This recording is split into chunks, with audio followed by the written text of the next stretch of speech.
here we go with another episode of Nurse on the Go. So karon ang among gibisita kay isa ka restaurant diri sa Ayala Central Block. This has been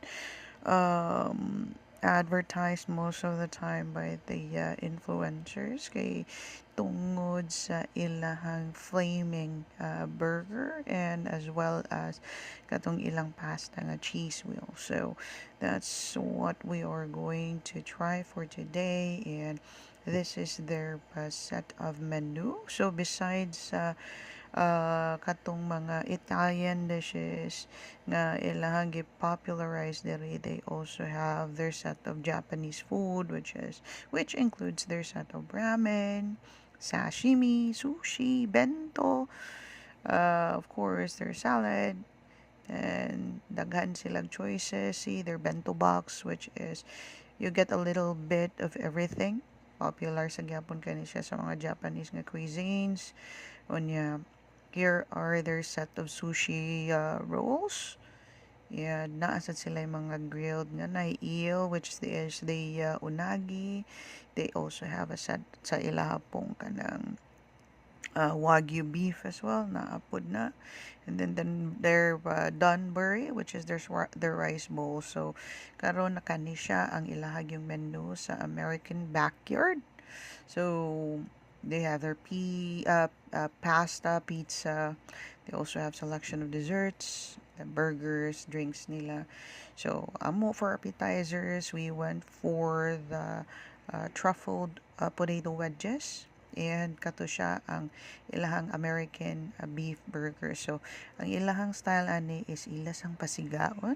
See that flame? Kana mo gyud ni siya nakapasikat gyud ani niya kes tungod anang ilang kayo-kayo, and then they extinguish it with their cheese sauce. So inanaw na nila, so ang maka-extinguish ato iyahang kuan katong ilahang kanang gipakayo-kayo diha lang giflambe is ang kanang cheese sauce. So that's it. Kung makakaon ka ani niya, di gyud ni di mo siya pwede kinamuton. Nya ako kay manjud ko ilingaw gikan sa potato wedges, ganahan manjud kay kog cheese, so gisuwayan nako kung lami ba. Madadara man siya. Pero di gyud siya ingon nga ni pair kay ang ilang potato wedges comes with their own sauce pod. So it's better with that. Yeah. Kani siya mo sa niyang ilahang katong truffle pasta nga in a cheese wheel nga name, specific gyud ani nga cheese wheel is Parmigiano Reggiano. So, which is very specific in a region of Italy. Sila ra gyud ang allowed nga mohimo ani kay ila naman ang gi-protect na name ang Parmigiano Reggiano. So, matod pa niya nga kaning nagstorya nila nga inig-explain niya, all right ma'am, oh, si Camila sa dintan, oh lagi, oh lang ta. Sige lang tag-up sa na ta kasabot, pero okay, so ang ilaha dire is first na nila mag-scrape sana sila within the cheese wheel. Anya kanang after it, ay iya na din ning gibutang ang kaning kuan sad ang this is what they call as the bechamel sauce. Uh, kuan na siya, it's an Italian, it's one of the mother sauces nga mix na siya og butter and then flour and then mix dayon siya og milk.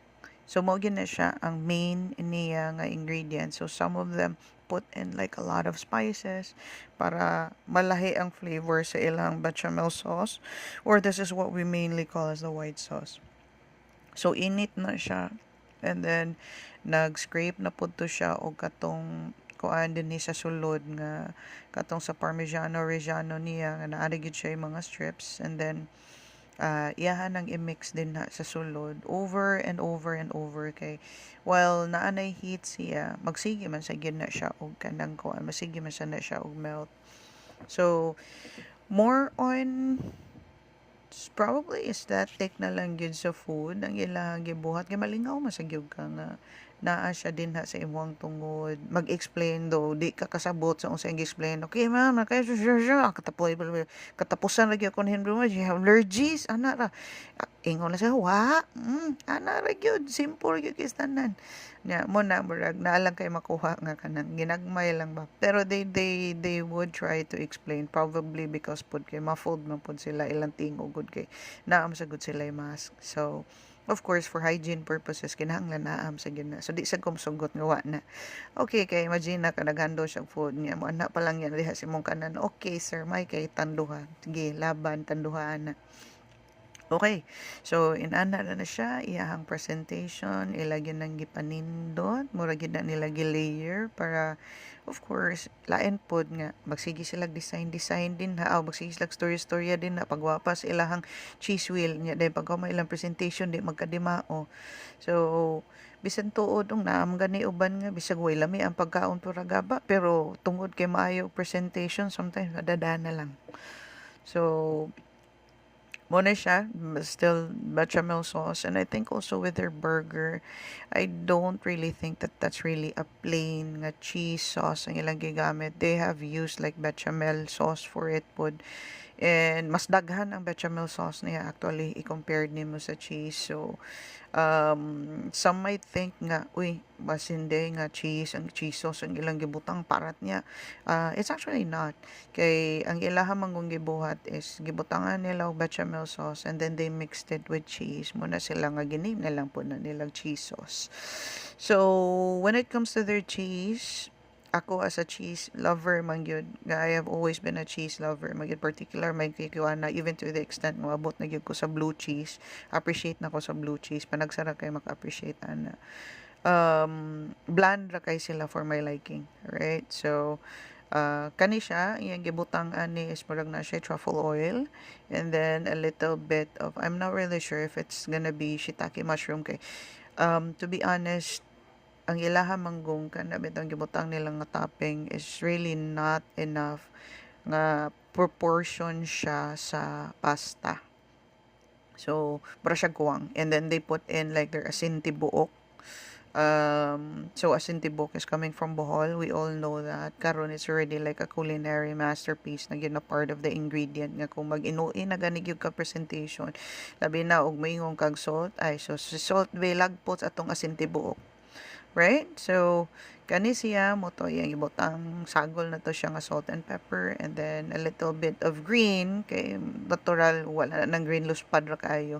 So, ibutangan nila og parsley. So, okay, and then lastly ang kaning ilahang toasted garlic bread.